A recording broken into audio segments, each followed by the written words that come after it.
बिस्मिल्लाहिर्रहमानिर्रहीम। अस्सलाम वालेकुम नाज़रीन, आप यूट्यूब चैनल देख रहे हैं। मैं इमरान खान हूँ। दो बहुत अहम खबरें हैं, दो बहुत बड़ी खबरें हैं और उनके हवाले से ये वीलॉग है। सबसे पहली खबर जो है वो मैंने आपसे कहा था कि रावलपिंडी की आवाम ने जिस किस्म का रेजिलियंस का मुजाहरा किया और जिस तरह सारा दिन उन्होंने मार खाई, सारा दिन वो आंसू गैस की शेलिंग बर्दाश्त करते रहे, इवन रियल बुलेट्स भी चली हैं, लोगों को रबड़ की गोलियां मारी गई, फिर भी लोग हार नहीं मान रहे थे और लोग तमाम रुकावटें हटाकर पहुंच गए थे लियाकत बाग तक।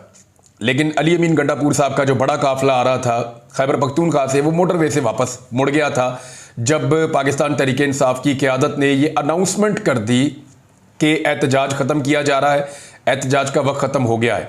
ये अनाउंसमेंट जो है वो बैरिस्टर गौहर साहब के खाते पड़ गई और अब सूरत हाल क्या है वो मैं आपको बता देता हूँ कि इमरान खान साहब का वो रद्द अमल, जिसके बारे में मैंने कहा था कि हकीकी बात तभी पता चलेगी जब पाकिस्तान तहरीक इंसाफ के बानी चेयरमैन इमरान खान साहब और साबिक वज़ीर आज़म जेल से अपना मौक़िफ़ देंगे और उन्हें यह मौका मिल जाएगा मंडे वाले दिन। और यही हुआ कि आज पीर वाले दिन इमरान खान साहब से जब मुलाकात की आज़म सवाती साहब ने, तो इमरान खान साहब ने फिर अपना मौक़िफ़ दिया इस बारे में। जो हेडलाइन है इसकी वो ये है कि बैरिस्टर गौहर बुज़दिल आदमी है, उसे फारिग करें। इमरान खान पिंडी एहतजाज ख़त्म करने पर शदीद गुस्से में। अब इमरान खान साहब ने कहा कि रावलपिंडी में एहतजाज खत्म करने पर पीटीआई की आदत पर शदीद गुस्से का इजहार किया इमरान खान साहब ने और बैरिस्टर गौहर को पार्टी चेयरमैन के ओहदे से हटाने का हुक्म भी दिया है। अडियाला जेल में पाकिस्तान तहरीक इंसाफ के रहनुमाओं से इमरान खान साहब गुफ्तगू कर रहे थे। इमरान खान साहब ने सवाल किया कि एहतजाज मुअख्खर करने का फैसला किसका था, जिस पर आज़म सवाती ने उन्हें बताया कि चेयरमैन पाकिस्तान तहरीक इंसाफ बैरिस्टर गौहर ने एहतजाज मुअख्खर करने की कॉल दी थी। आज़म सवाती ने इस मामले पर इमरान खान साहब को ब्रीफिंग देते हुए बताया कि हमारा एहतजाज बड़ा ज़बरदस्त था, लोगों ने मज़ामत की और शाम तक लड़ते रहे। जिस पर इमरान खान ने उनसे पूछा कि अगर एहतजाज कामयाब था तो मुअख्खर क्यों किया गया। आज़म सवाती का जवाब सुनकर इमरान खान ने बरहमी का इजहार किया और हुक्म दिया कि बैरिस्टर गौहर बुज़दिल आदमी है, उसे फारिग करें। दौरान ब्रीफिंग इमरान खान ने आज़म सवाती पर भी बरहमी का इजहार किया और उनसे पूछा कि क्या आपको यहां सफाइयां देने के लिए भेजा गया है। इमरान खान ने पार्टी रहनुमाओं को हदायत की कि अगले जुम्मे को डी चौक पर एहतजाज की कॉल दें। अच्छा, आज़म सवाती साहब को ये जो सफाइयां देने के लिए आपको भेजा गया, ये इमरान खान साहब ने किस कॉन्टेक्स्ट में कहा, ये मैं आपको बता देता हूं। आज़म सवाती साहब जो हैं वो बैरिस्टर गौहर से ज़्यादा अली अमीन गंडापुर साहब के करीब है और इमरान खान साहब को यह लगता था कि अली अमीन गंडापुर साहब किसी सूरत पीछे नहीं हटेंगे और ना उन्हें हटना चाहिए था। अगर बैरिस्टर गौहर ने कोई गलत फैसला किया था तो अली अमीन गंडापुर साहब को उनका फैसला बदलाने के लिए जोर डालना चाहिए था और यह कहना चाहिए था कि मुझे इमरान खान ने कुछ और अहकाम दिए हुए हैं। लेकिन जो उस रात हुआ वो मैं आपको बता देता हूं कि अली अमीन गंडापुर साहब से रब्ता किया था पाकिस्तान तहरीक इंसाफ की मरकजी क़यादत ने, यानी जिनमें बैरिस्टर गौहर शामिल थे। तो इसमें जो है वो बैरिस्टर गौहर साहब ने यह कहा कि अली अमीन गंडापुर साहब आप अनाउंस कर दें कि एहतजाज खत्म हो गया है। तो उन्होंने इस बारे में साफ इनकार कर दिया था उस वक्त और उन्होंने कहा नहीं जी नहीं, अनाउंसमेंट आप ही करें। यानी ये अनाउंसमेंट मैं कैसे कर सकता हूं, मैं तो निकला हूं और पहुंच रहा हूं लियाकत बाग, तो ये आप अनाउंसमेंट करें तो अब यहां से वापस चले जाएंगे। तो उस वक्त लड़ाई इस बात की नहीं थी कि एहतजाज खत्म क्यों करवाया जा रहा है, लड़ाई इस बात की थी कि एहतजाज खत्म करने की अनाउंसमेंट कौन करेगा। तो ये एक आखिरी रुकावट थी जहां पे अली अमीन गंडापुर रुके हुए थे और उनके कुछ लोग उस रुकावट को क्रॉस कर गए थे। यानी अगर वो थोड़ी और शायद मेहनत करते तो ये रुकावट दूर हो जाती। यहीं पे जो है कुछ पुलिस वाले भी हत्थे चढ़ गए थे पाकिस्तान तहरीक इंसाफ के कारकुनों के, जिनको इज्जत के साथ जो है वो रिहा किया गया, उनको रेस्क्यू किया गया। ये अली अमीन गंडापुर साहब ने ये कहानी भी आपको बताई है। अब मामला ये है कि इमरान खान साहब शदीद गुस्से में है और उन्होंने इसीलिए कहा कि आपको यहां पर सफाइयां देने के लिए भेजा गया है और ये बड़े गुस्से की अलामत है इमरान खान साहब की। यानी जिन लोगों ने ये विटनेस किया वो ये कहते हैं कि हमने इमरान खान को इससे पहले जेल में ऐसे गुस्से में और जलाल में नहीं देखा। तो इमरान खान ने पार्टी रहनुमाओं को हदायत की कि जुमे वाले दिन डी चौक पर एहतजाज की कॉल दें, जो मर्जी हो जाए, चाहे 2 दिन लग जाएं, हर सूरत डी चौक तक पहुंचना है। इमरान खान ने कहा कि अली अमीन गंडापुर लियाकत बाग पहुंच जाता तो बहुत बड़ा लीडर बन जाता। मेरे और अवाम के दरमियान कोई गलत फहमी नहीं है, यानी मेरी और अवाम की सोच इमरान खान साहब कह रहे हैं एक जैसी है। मैं भी कुर्बानी देने के लिए तैयार हूं और पब्लिक को भी देख लिया कि जैसे वो कुर्बानी दे रही है। अवाम फैसला कर चुकी है, क़यादत अपना फैसला कर ले, जो बुज़दिल हैं और साथ खड़े नहीं हो सकते वो हमें छोड़ जाएं। इमरान खान साहब ने ऐसा लगता है कि फाइनल राउंड को खेलने का फैसला कर लिया है। और देखिए, अभी बुध वाले दिन एक बड़ा एहतजाज है, ये पुलिस की एंगेजमेंट बहुत ज़्यादा बढ़ जाएगी। हालांकि पुलिस बाकी कामों के लिए भी होती है, लेकिन बाकी सारे काम तो अब पंजाब के अवाम भूल जाएं। अब जो पंजाब की पुलिस है उसको सिर्फ सियासी मकासद के लिए ही इस्तेमाल किया जाएगा, बज़ाहिर ऐसे दिखाई देता है। क्या ये बुध और जुमा, इन दो एहतजाजों के बाद पाकिस्तान तहरीक-ए-इंसाफ हमेशा के लिए ख़त्म हो जाएगी? तो ऐसा नहीं होगा। ये एक बड़ी पॉलिटिकल पार्टी है, एहतजाजों के बाद पार्टियां जो हैं वो और ज़्यादा बड़ी होती हैं। तो यहां होश के नाखून लेने पड़ेंगे इस सिस्टम को, और ने ये बात समझनी पड़ेगी कि अवामी सपोर्ट इस वक्त इमरान खान के साथ खड़ी हुई है और हम इंतहाई गैर मकबूल सियासी जमातों के एक जत्थे को कंधा दिए हुए हैं। और ये जो सियासी जमातों का एक जत्था है जो बहुत गैर मकबूल है, ये अवामी मसाइल हल भी नहीं कर सकता। तो ये तजर्बा गलत हो गया, इसको तस्लीम कर लेने में पूरे पाकिस्तान की भलाई है। लेकिन अब देख लेते हैं कि सिस्टम फैसला क्या करता है। बहरहाल सिस्टम को एक नए चैलेंज का सामना है। बुध वाले दिन 3 बड़े शहर पंजाब के, मुल्तान, फैसलाबाद और मियांवाली, इन तीनों शहरों में पाकिस्तान तहरीक-ए-इंसाफ की बहुत ताकत है। फैसलाबाद वो शहर है जहां पूरे शहर के अंदर पाकिस्तान तहरीक-ए-इंसाफ ने तकरीबन सारी सीटें जीती हैं। यहां तहरीक-ए-इंसाफ का तोती बोलता है। ताजरों की हमायत याफ्ता जमात नून लीग को यहां से बदतरीन शिकस्त हुई है। नून लीग परवेज मुशर्रफ के दौर में भी फैसलाबाद से नहीं हारी थी, लेकिन इस मरतबा नून लीग तमाम तर फैसिलिटेशन के बावजूद, सारी सपोर्ट मिलने के बावजूद फैसलाबाद में क्लीन स्वीप हो गई है, वाइट वॉश हो गया, उनको फर्क हो गई वहां से। तो एक तो है जी फैसलाबाद। दूसरा है मुल्तान। मुल्तान के लोगों को बहुत ज्यादा पीसा गया, बड़ा जुल्म किया गया। वहां पे जिस तरह इलेक्शन के नतायज हासिल किए गए वो सबके सामने है। जिस तरह वहां पे गिलानी खानदान को मुसल्लत किया गया वो भी सबके सामने है। लेकिन एक दो चीजें आपको जहन में रखनी पड़ेंगी मुल्तान की। जब इमरान खान साहब जलसे कर रहे थे ना पूरे पाकिस्तान में, और इन्होंने जलसों की इमरान खान साहब ने 50 कर दी थी बहुत तेजी से जलसे करते हुए, ये 2022 की बात है। तो उस वक्त आपको याद होगा अच्छी तरह कि जो इमरान खान साहब का सबसे बड़ा जलसा हुआ था वो एक मुल्तान में हुआ था। यानी मुल्तान के जलसे को देखकर उनके सियासी मुखालिफिन को खौफ आता था।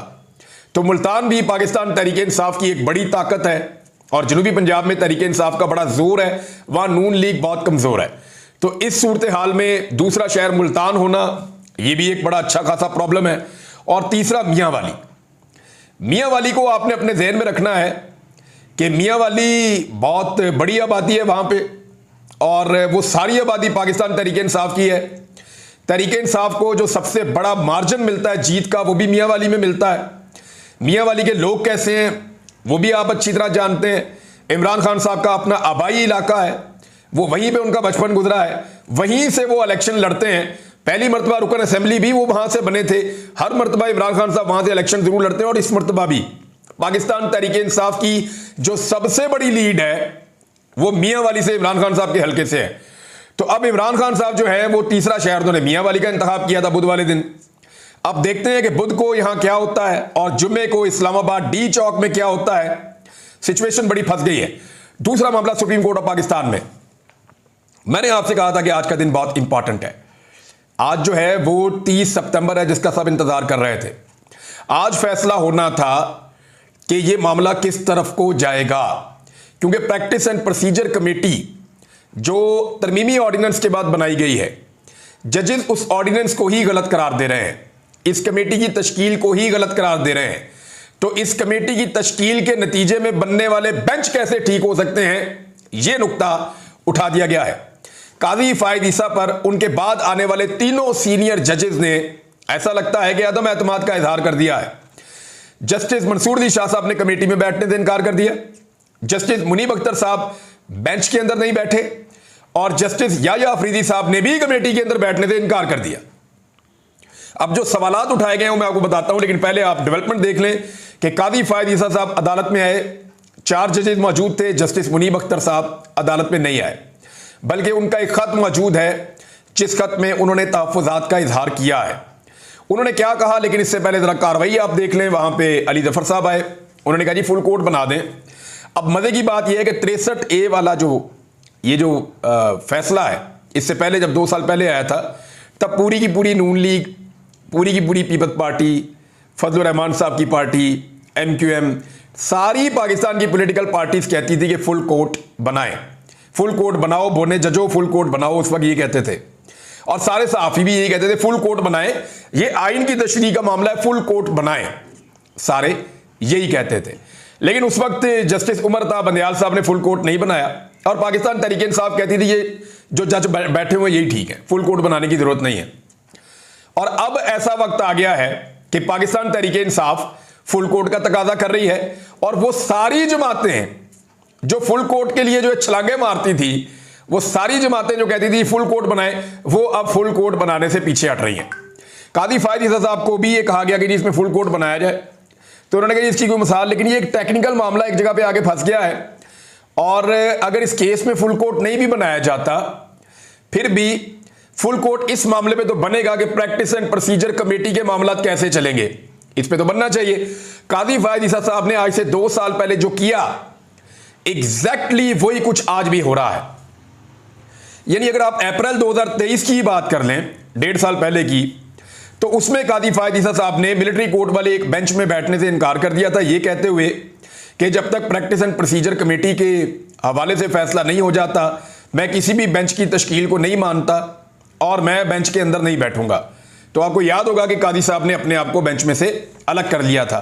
लेकिन जस्टिस मुनीब अख्तर साहब कादी साहब की तरह जज्बाती नहीं है, उन्होंने बहुत टेक्निकल काम किया है। और टेक्निकल काम क्या है वो मैं आपको बता देता हूं। उन्होंने जस्टिस मुनीब अख्तर साहब ने कुछ नुक्ते उठाए, जिनमें उनका एक नुक्ता तो ये है कि ये जस्टिस मदर आलम मियां खेल साहब कैसे बन गए जी इस कोर्ट के मेंबर। हालांकि ये पिछले बेंच में शामिल जरूर थे, लेकिन ये इस बेंच के मेंबर नहीं बन सकते क्योंकि ये तो एडहॉक जज हैं। और क्या एडहॉक जजेस किस तरह के केसेस सुनेंगे, इस बारे में कोई फैसला हुआ, जरा उस बारे में आप रोशनी डाल लें। तो ये बहुत टेक्निकल खेल गए हैं कि एडहॉक जज को आप इस बेंच का मेंबर नहीं बना सकते। दूसरा, एक बात याद रखिएगा, ये जो फैसला था ना 2022 वाला 63A वाला, कि कोई भी रुकन अपनी पार्टी की मर्जी के खिलाफ ना तो वोट डालेगा, अगर डालेगा तो वोट गिना ही नहीं जाएगा और उसकी सीट भी चली जाएगी। ये जो फैसला था ये लिखा था जस्टिस मुनीब अख्तर साहब ने, और वो इस वक्त सुप्रीम कोर्ट ऑफ पाकिस्तान में जज है, तो रिव्यू को उनके बगैर नहीं सुना जा सकता। जो रिव्यू है वो नहीं सुनी जा सकती जस्टिस मुनीब अख्तर साहब के बगैर।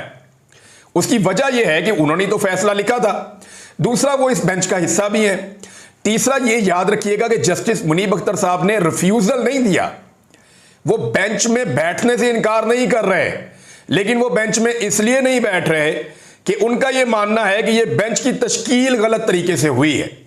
फिर उन्होंने कुछ नुक्ते उठाए, उन्होंने कहा जी कि जो 19 जुलाई को जो बेंच प्रपोज किया गया था चीफ जस्टिस की जानिब से वो इससे मुख्तलिफ था, लेकिन अब जो हुआ है नई कमेटी बनने के बाद इसमें चीफ जस्टिस ने तब्दीली करके खुद बेंच की सरबराही ले ली है।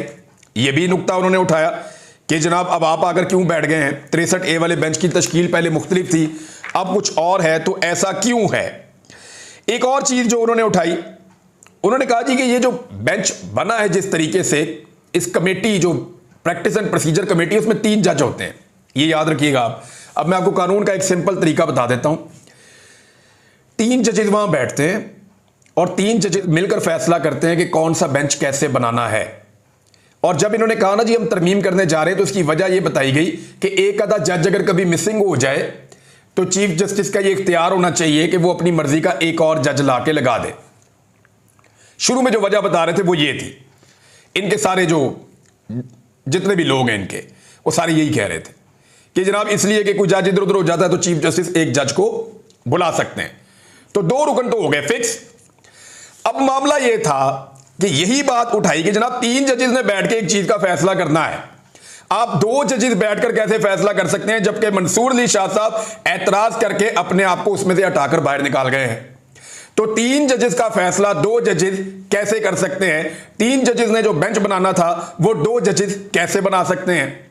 यानी अगर एक 10 रुपये भी बेंच है ना, उसमें से एक जज गायब है तो वो बेंच मुकम्मल नहीं है, वो बेंच नहीं बैठ सकता।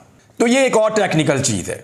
और जो जस्टिस कादी फायद ईसा साहब ने मंसूर अली शाह साहब को जवाब लिखा, उस पर भी बड़ा एतराज किया मुनीब अख्तर साहब ने, और वो जवाब जो है वो टेक्निकल जवाबात के बजाय इल्जामात थे। जो मुनीब अख्तर साहब से लगे, और उस पर उन्होंने, उनको अफसोस तो होगा, वो सीनियर जज हैं और उन्हें बड़ी तकलीफ भी हुई, तो उन्होंने उसका भी बताया कि जी ये भी गलत हुआ है। तो देखें अब मामला आकर कहां फंस गया है। जस्टिस मुनीब अख्तर साहब ने अपने आप को बेंच से अलग नहीं किया, वो बेंच के अंदर मौजूद हैं और उनको जबरदस्ती बेंच से अलग किया नहीं जा सकता, क्योंकि जब एक बेंच बन जाता है तो उस बेंच को तोड़ना तब तक मुमकिन नहीं होता जब तक कि कोई जज उस बेंच से आज खुद अपने आप को अलग ना कर ले। तो एक तो जस्टिस मुनीब अख्तर साहब ने अपने आप को अलग नहीं किया, तो बेंच तो टूटा नहीं, बेंच मौजूद है और काजी फायद ईसा साहब कहकर गए हैं कि हम उन्हें बनाएंगे, उनको बुलाएंगे। नंबर एक तो बेंच मौजूद है, बेंच टूटा नहीं है। दूसरी बात यह है कि जो एतराज़ात हैं वो तकनीकी नौइयत के हैं, जो एतराज़ात किए हैं जस्टिस मुनीब अख्तर साहब ने, तो पहले उन एतराज़ात को एड्रेस किया जाएगा।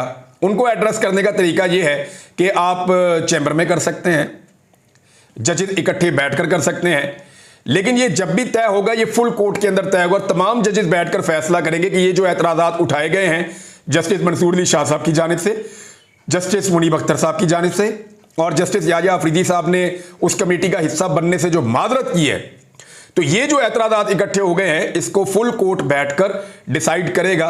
इसका नतीजा क्या निकलता है ये बहुत इंपॉर्टेंट है।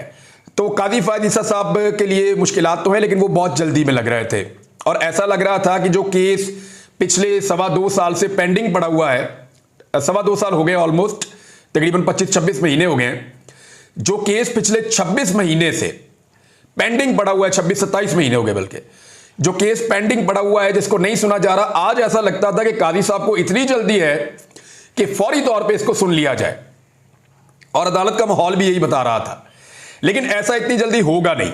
मुनीब अख्तर साहब अगर अपने आप को इस बेंच से अलग कर लेते और कहते जी मैं इसमें नहीं बैठता, तो उसमें फिर क्या होता?